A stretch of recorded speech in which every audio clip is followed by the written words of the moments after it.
మీరు ఏమైనా కొత్తగా ఉండాలని అనుకున్నారా? ఇది కొత్తది కావాలని దేవుని అడిగారా? కొత్తది కావాలని ఈ దినం మీరు ఏమైనా కోరుకున్నారా? నాకు దేవుడా నాకు పలానా కావాలి అని ఎవరైనా కొత్తది కావాలని దేవుని కోరుకున్నారా? స్త్రీలు కానీ పురుషులు కానీ ఎవరైనా చెప్పవచ్చు. కోరుకోలేదా? ఒక భక్తుడు ఒకటి కోరుకున్నాడండి, నాకు కొత్తది కావాలి, ఒక ఐటమ్ నాకు కొత్తది కావాలి అని చెప్పేసి ఒక భక్తుడు కోరుకున్నాడు. నేను రాత్రి ప్రార్థన అయిపోయిన తర్వాత వెళ్ళి ఇంటికాడ ప్రార్థన చేసుకున్న తర్వాత ఒక మంచి ప్రేరేపణ నాకు కలిగింది. వాక్యం చదువుతూ ఉన్నాను, నిజంగా ఈ భక్తుడు కోరుకున్నది నేను కోరుకోకూడదు అని ఆశ కలిగిందండి. ఆశ కలిగినప్పుడు ఎలాగైనా వాక్యము ఈ యొక్క దినమందు నేను వాడబడాలి, ప్రభు యొక్క సేవలో దేవుని యొక్క పనులని పరిచర్యలో వాడబడాలని మనస్ఫూర్తిగా అనుకుంటున్నప్పుడు సేవకు అన్నయ్యలు వచ్చి వాక్యం చెప్తే ఒక 10 నిమిషాలు ఒక 20 నిమిషాలు సమయం బట్టి అని చెప్పి అనగా నాకు నా దేవుడు నా యొక్క మనవని విన్నాడని దేవుడికి నేను హృదయం ఏమన్నా వేసి చెల్లించుకున్నాను. ఆ భక్తుడు ఇంతకు ఏం కోరుకున్నాడు? అది కోరుకున్న తరువాత ఏమండి, నీకు నాకు ఖచ్చితంగా అది కావాలి అనిపించకపోతే ఏమండి నిజంగా ఏం చెప్తాం ఏమండి ఖచ్చితంగా అనిపిస్తుంది. చూడండి, ఆ ఖచ్చితంగా అది అనిపించకపోతే నిజంగా మీరు ఏమనుకుంటారు? కీర్తన గ్రంథము 51వ అధ్యాయము 10వ వచనం, త్వరగా సమయం. కీర్తన గ్రంథము 51వ అధ్యాయము 10వ వచనం. దేవా నా యందు కూడా బాగా అండి తనకు తానుగా ఏమండి ఎవరికి ఇప్పుడు సహవాసం చేయమని సేవలు చెప్పారు? దేవునితో. ఆ దేవునితో డైరెక్ట్ ఏమన్నాడు? దేవా నాయందు శుద్ధ హృదయము కలుగు చేయము, నా అంతరంగములో భాగమండి, నా అంతరంగములో ఎవరికి నా అంతరంగములోని ఎవరికి వారు ఏమంటే ఇది కోరుకోవాలండి. ప్రతి నూతన సంవత్సరంలో ఏమంటే నాకు అది కావాలి, ఉద్యోగం కావాలి, వ్యాపారం కావాలి, లేదా ఇంకొక అధికారం కావాలి కానీ అసలు సిసలైంది దేవుడి నుంచి కోరుకోదగ్గది ఏదైనా ఉందంటే వనడవులు ఏమన్నది ఏమన్నాడు భక్తుడు? ఆశపడుతుడు ఏమన్నాడు? నాయందు శుద్ధ హృదయమును కలుగు చేయము, నా అంతరంగములో స్థిరమైన మనస్సును నూతనముగా పుట్టించయ్యా. ఎంత బాగుంది మాట! ఆ మాట రాత్రి చదువుతున్నప్పుడు అండి ఎంత బాగుంది ఈ మాట. నిజంగా స్థిరమైన మనస్సు నాకు కావాలి. స్థిరమైన మనస్సు లేకపోతే ఏ పని చేద్దామన్నా సరే ఏమండి పాడపడదు అనుకుంటాం. మనసు స్థిరపడలేదు అనుకోండి గజిబిజి గందరగోళం అవుతుంది. ప్రార్థన చేయాలనుకుంటాం, స్థిరం లేకపోతే మనసు ఏమవుతుంది? ఈ ఎవరో చేస్తారని ఏమంటే స్కిప్ చేస్తూ ఉంటారు. వాక్యం చదవాలి, స్థిరమనసు లేకపోతే చదవలేము.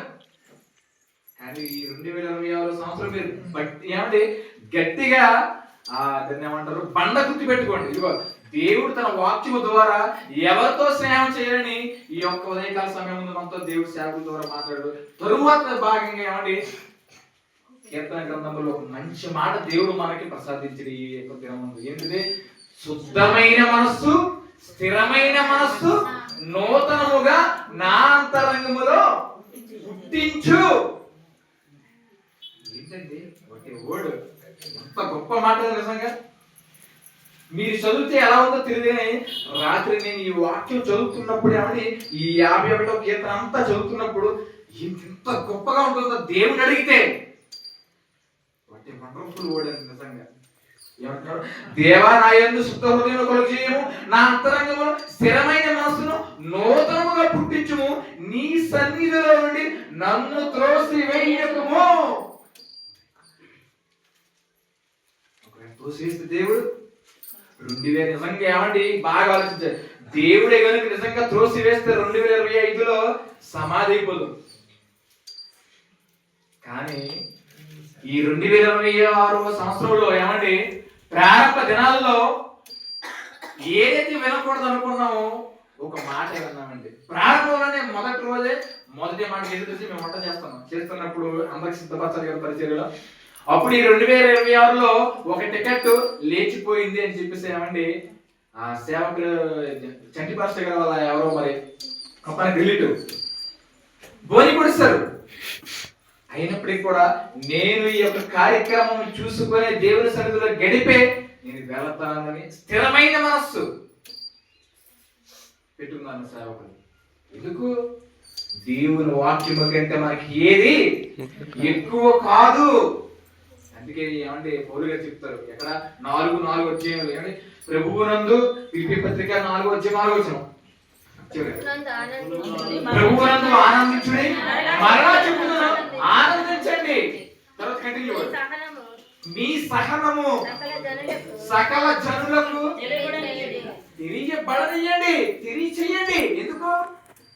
ఈ ప్రభువు గొప్పవాడు. స్థిరమైన మనస్సు నీలో ఉంటే, ఈ 2026 సంవత్సరంలో స్థిరమైన మనస్సు నీలో ఉంటే కలిగితే ఏమండి నువ్వేది అడిగితే అది, నువ్వేది కోరుకుంటే అది, భౌతిక సంబంధమైన కావచ్చు, ఆత్మీయ జీవితంలో కావచ్చు, కానీ దేవుడికి మొదటగా ప్రియారిటీ ఇవ్వాలి. ప్రియమైన దేవుని బిడ్డలారా, తర్వాత ఏమన్నాడమ్మా? మీ సహనమును సకల జనులకు తెలియబడనివ్వండి. ప్రభు సమీపంగా ఉన్నాడు, దగ్గరగా ఉన్నాడు మనకి. ఎందుకు? 2026 సంవత్సరం దేవుడు మనకి సమీపంగా ఉన్నాడు. తర్వాత దేని గురించి చింత వద్దు, మీకు అసలు భయమే వద్దు, బెంగే వద్దు, చింత పడొద్దు. కానీ ప్రతి విషయమందు మాత్రం చాలా చాలా చాలా చాలా జాగ్రత్త. మీకు వచ్చినా రాకపోయినా ప్రార్థన అనేది ఏమంటే చాలా ప్రాముఖ్యమండి. ప్రియమైన దేవుని బిడ్డలారా, మాట ప్రార్థనా విజ్ఞాపములను చేత కృతజ్ఞతాపూర్వకముగా మీ విన్నపములను దేవునికి తెలియచేయండి, మనుషులకు తెలియచేయద్దు. సేవకులు చెప్పారు, మనుషులకు తెలియచేస్తే అవమానం, హేళన చేస్తారు, తృణీకరిస్తారు. అది నీకు ఏది బాధ వచ్చినా, కష్టం వచ్చినా, ఏదైనా సరే ఎనీ వన్ డైరెక్ట్ ఎవరికి వెళ్ళిపోవాలి? మనం దేవుడి దగ్గరికి వెళ్ళిపోవాలి. తర్వాత అప్పుడు సమస్త జ్ఞానమునకు మించిన దేవుని సమాధానమును యేసుక్రీస్తు వలన మీ హృదయములకును మీ తలంపులకును కావలిస్తాడండి యేసు ప్రభు. మంచి మాట అండి. ఈ 2026 సంవత్సరం మనకి 2 రకాలు బండ గుర్తు పెట్టుకోవాలి. ఒకటి 51వ కీర్తన 10వ అధ్యాయం, రెండోది ఫిలిప్పీ పత్రిక 4వ అధ్యాయం 4వ వచనం. ఈ యొక్క మాటలు మీ అందరి వీటిలో దేవుడు మన హృదయాలలో స్థిరపరిచి ఆ యొక్క పరిచర్యలో మన అందరిని కూడా వాడుకోవడం గాక. ఆమేన్.